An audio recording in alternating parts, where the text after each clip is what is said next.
যুদ্ধ, ধ্বংসস্তূপ আর অনিশ্চয়তার মাঝেও গাজায় থেমে নেই বিশ্বকাপের উন্মাদনা। বিদ্যুৎহীন অন্ধকার বাজারে, শরণার্থী শিবিরে কিংবা অস্থায়ী ক্যাফেতে ছোট্ট পর্দার সামনে জড়ো হচ্ছেন মানুষ।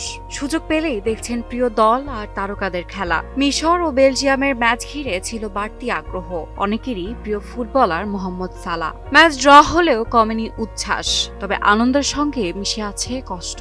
যুদ্ধবিরতি থাকলেও গাজার মানুষের চলাচল সীমিত, নিয়মিত বিদ্যুৎও নেই। হিউস্টনে রকিং টেস্টি, সীমানা ছাড়াও নিজেকে হারাও।